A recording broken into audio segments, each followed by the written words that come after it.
Hello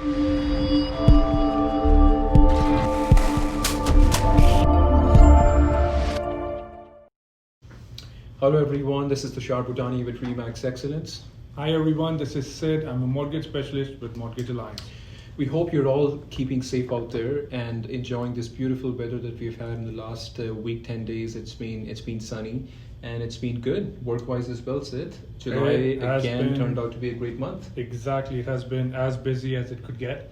Like from my experience, it's not just the first-time home buyers, it's not just the real estate investors. I think people realize the fact that the interest rates are super low, the property prices are lower than what they used to be. So what they're like, I've got clients who are refinancing their existing properties, either for debt consolidation, because again, you cannot get these lower rates. Like I've never seen these lower rates for refinancing for a long time now. So they're refinancing for debt consolidation, they're taking the equity out and they're investing in other properties. Yeah, so people are just coming with different ideas to get more and more properties and more investments out there. Well, that's the reason it's all coming together. So we will be talking about July stats. We'll see how July fared in the Edmonton real estate market. Edmonton area would also cover, of course, all the neighboring cities, Bruce, Stony Plain, Shaver Park. So all the numbers that we will be discussing today, of course, are basically from every market. And numbers have been very impressive, better than what we've had in June. I kept talking to all my clients in June that we've had a great month. It's been a crazy month for us work-wise. We've been all over the place. Numbers are going up, and July was, oh boy, it's just not slowing down, which is good for us. The more work, the better it is. So it's good. No doubt. I'm sure Edmonton market needed it after the April and the March and April that we've had. Definitely a lot slower than regular Marches and regular Aprils, and of course the reason is COVID. But we needed, the way it has bounced back. We're glad we are here in Edmonton. Well, the graph is going up, and very soon we'll be discussing these numbers, right, with you. So right, yeah.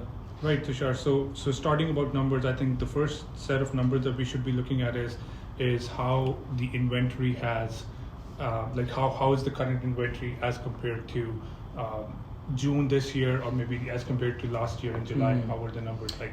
Sid, we've had a total of 3215 new listings come out in the market in July.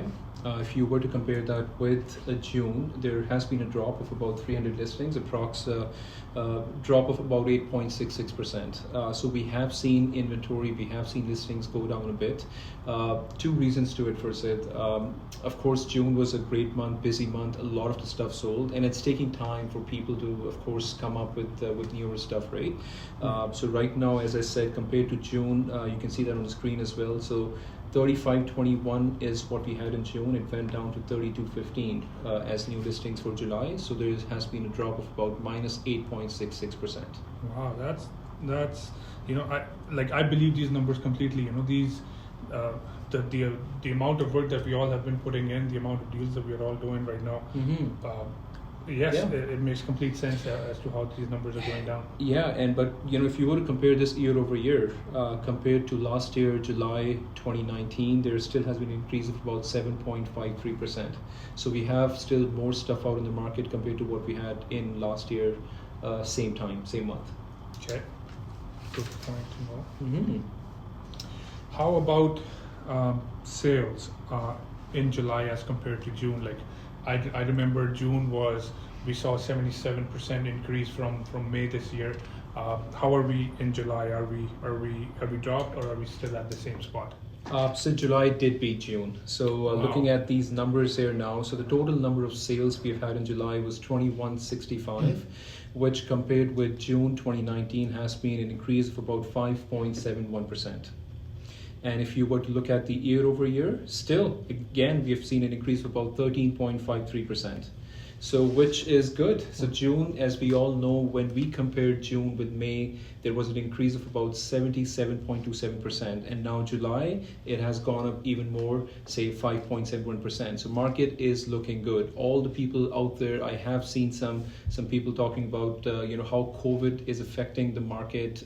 If it's a good time to buy or sell, well, look at these numbers and just jump in. If you're wanting to sell, this is the time right now. There are a lot of people out there in the market, and there is less inventory. We don't have a lot of options right now. So I keep telling that to a lot of my sellers as well, that don't take your house off market. This is the time. Just be patient. I'm pretty sure you'll find the right buyer, and these numbers prove that. Right. No, I agree. Mm-hmm. How about average selling price? Like let's say if you look at single family homes or duplexes, what are the average selling prices for each of those units? Since in July, we've seen an increase in all the products, single family, duplex, condos. Let's talk about single family first. So on your screen, the average price is 436K, which has gone up from June. There has been an increase of about 3.07%. And year over year, still we're at 1.39% positive. It has gone up. Right, so the prices have started going up then for single family homes. Yeah, well, last month in June 2020, the single family average price was about 423. Now it's at 436, so going up. Yeah, that's a big jump right there. Right, and then moving on to the duplex product, the average price again has gone up. We're looking at about 332, which has been an increase of about 0.79% from June 2020.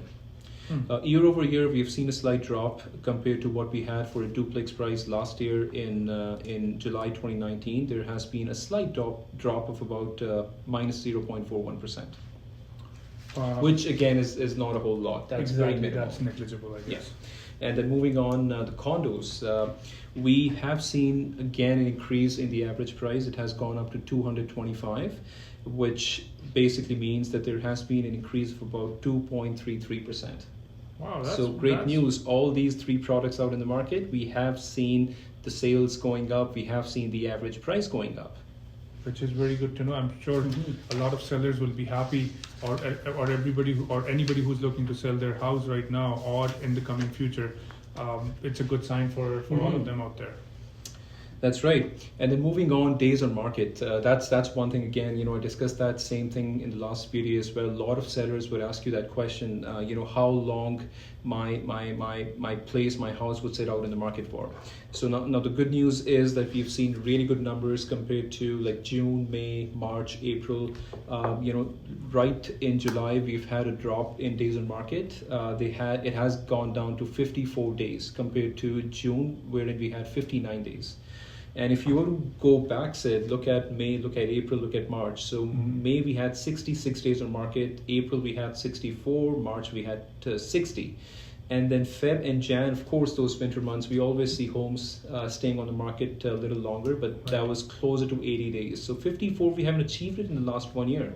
So that's great news for a lot of our sellers. The fact that, the days on market, average days on market is down to 54 days, which is great news. Yeah, and then from what we see here on the screen, we haven't had that for the last 12 months. Yes.